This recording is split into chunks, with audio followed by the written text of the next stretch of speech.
I, 30, female, have been married to my husband, 33, male, for about 1.5 years. We've been together for 6 years in total. Our dating life was not smooth at all because of my mother-in-law. Before our wedding, my mother-in-law made it very clear that she did not approve of me or our relationship. In mother-in-law's eyes, I was not at all good enough for her son. Why, you may wonder? And the answer to that is, I don't know. Mother-in-law never said clearly what she did not like about me, though. It was strange. It was like I was going into a battle with no idea how to win because I did not know what I was fighting in the first place. She hated that we were together and tried to break us up several times. She went as far as to tell my husband that I was cheating on him, that she saw me with someone else at the mall, but obviously my husband did not believe her as none of her stories had any solid proof. That is why our relationship lasted for as long as it did, and we eventually got married. Every time I told him how uncomfortable his mother's behavior made me feel, my husband insisted that I should excuse her behavior because she has anxiety and she just gets a little too overprotective and overwhelmed. I should be kind and understanding towards her as I am a psych major. This happened when we were in our third year. For the next 2 years, I tried to be as understanding towards mother-in-law, as sweet to her as I could, which led to her starting to be more passive-aggressive towards me, instead of being openly hostile with me the way she was before. Due to her jabs being more passive-aggressive than openly hostile now, my husband refused to believe that she was still being rude to me. In his eyes, the last time she was openly rude to me was when she lied about me cheating on him. It was a little hopeless for me. Sometimes I felt like I was making a huge mistake by saying yes to my husband because his refusal to believe me was a red flag that I was blissfully ignoring, which is something that I should not be doing. But I chalked it up to being anxious. Recently, about a month ago, I had my birthday. I decided to have something small and personal for my celebration, and I only invited close friends. My in-laws decided to come as my husband invited them. I was not too keen on having mother-in-law over, but by the time I learned he had invited them, it was too late. I only wanted my friends to be there, but here was my mother-in-law, the one person I did not want to deal with. I was friendly with her and I greeted her. I wanted nothing to do with her, but I wanted to be polite, you know. About 4 months before my birthday, I noticed severe pain during my menstruation and noticed how bloated I looked. When I stood on the scale, I noticed I had gained quite a bit of weight, even though there was seemingly no changes in my lifestyle. Understandably, I was worried and had a health checkup. I found out I had PCOD. The doctor put me on medicines and told me to take care of my diet and that I should see myself losing weight. But despite following all of his guidance and going to a dietitian for a newer diet, I was not seeing that much change in my weight. My body dimensions were slowly changing, but the weight scale was remaining the same, and that was affecting the way I was viewing myself a lot. That was when I saw this viral dress on TikTok. It was a skin-fit maxi dress that accentuated the curves a lot while also being flattering on every body type. I was scared of ordering it, but I wanted to take a chance, so I did. When I wore the dress, I felt so pretty. I was crying. I had not felt that pretty in a hot minute since my diagnosis, and honestly, it made me feel a lot more comfortable with my body shape and structure. So I decided to wear that dress for my birthday. All of my friends who came over decided to make it a point to compliment my body as they knew about my struggles with it, and I felt very pretty and confident. But I stopped feeling pretty in my dress the moment mother-in-law came in. The way her eyes scanned me up and down with that predominant look of disgust on her face affected me. I tried to not let it show, but in my head, I was scared she was going to comment on my weight or the way the dress looked on my body. And comment is something she did. It was right after I cut the birthday cake. I cut the cake and I was giving everyone a piece. My best friend had made my favorite cake, chocolate sponge cake with butterscotch cream coated in chocolate ganache. And I wanted to have a decent slice. The moment I dug in my fork in the cake, my mother-in-law piped up with, "Are you going to eat that?" When I asked her what she meant, she said, "That is not the right proportion for your body type. Here, let me help." She took about 75% of the cake off my plate. I smiled and thanked her for caring about me while politely pointing out that I wanted to feel a little satiated as I had breakfast a couple of hours ago and lunch would be served another 3 hours later. That is when my mother-in-law decided to show me her gift. It was an all-natural herbal tea and pills that would make you feel satiated so that you do not feel hungry enough. She smiled and told me that as I do not know what self-control is and stuff my mouth, this would be of help. To say I was offended would be an understatement. I tried to calm myself down. I tried to not get into an argument, but I could not help it. Before I realized what I was doing, I was going off on her. I told her that she has no right to comment on my weight when she does not know anything about my medical history. I am not even obese, and I have been working out. It is my birthday, and I am allowed to enjoy myself on my birthday. She looked a little too stunned to speak. When she finally gained her composure and wanted to fire back, I told her that it would be better if she left. She asked me if I was being serious, and I said I was. I told her that I did not invite her and that my wishes were not respected when she was invited. Mother-in-law was not happy. She asked my husband if he was going to watch me treat her like that, and before he could answer, I told her that this was not on him. This was on me, and I want her to leave. She left begrudgingly, and after a while my friends succeeded in cheering me up, so I was back in the mood to enjoy their company and the cake. But my husband was not happy at all. Once my friends had left, we sat down for a chat. He asked me why I thought it was appropriate to kick his mother out of the house while he was there. I explained that it was not okay how she was fat-shaming me without knowing about my PCOD. My husband looked annoyed. He said that I should not use my PCOD as a way to mask my gluttony, and I should instead work on my attitude. In his eyes, I was out of line and very rude to his mother, which is something he did not appreciate at all. I told him that I'm not apologizing for being belittled in my own house, and I am not okay with him behaving this way. My husband refused to understand my side and left the house that night. He said he was not going to come home until I apologized, and if I want him, I should show up at his parents' house and apologize to them because that was where he would be. When he said he was leaving, it upset me. After waiting for 3 days for him to come home, I showed up at their place, and in my moment of weakness, I told my husband that I will file for divorce because I cannot do this relationship anymore. I do not want to be a doormat for his mother to trample over, and it is not fair to me that he is taking me for granted the way he is. My husband was too stunned to say anything. Mother-in-law, on the other hand, was extremely happy with what I said and was already telling my husband that this is the best thing I could have done for him. I came home with a broken heart that night.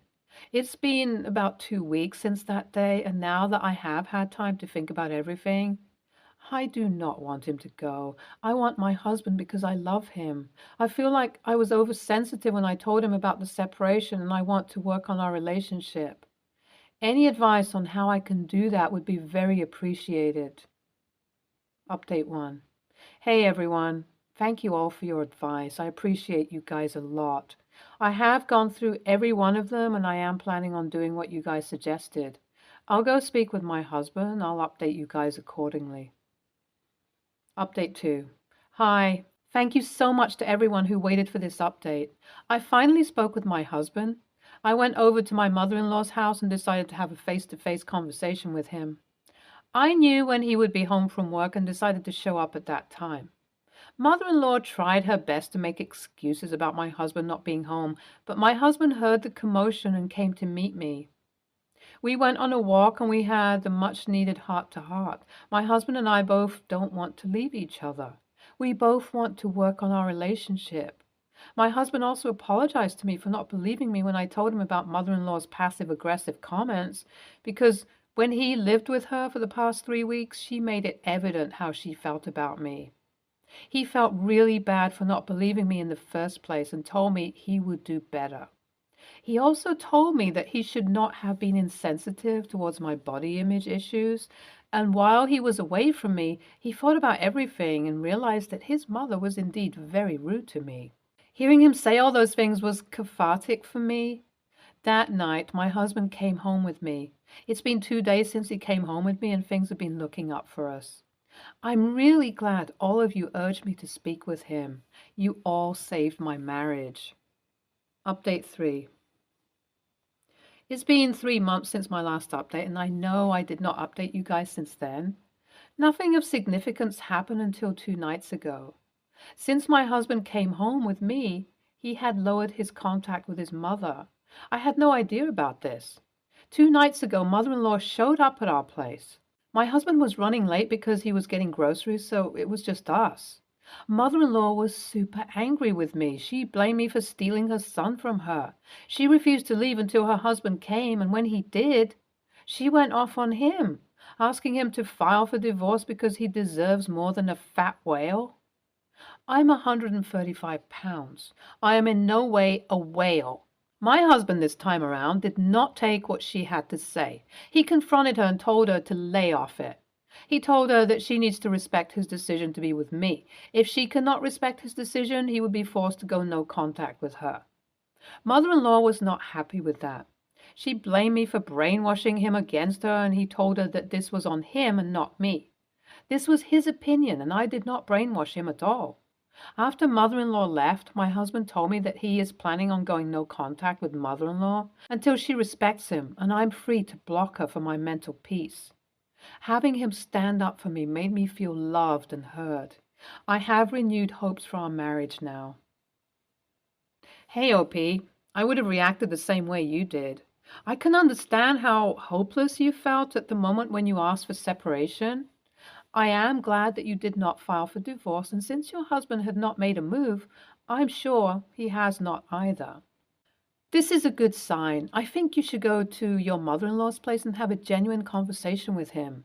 If he does not respect your boundaries, or at least stop his mother from behaving that way with you, you should break it off, though. Best of luck.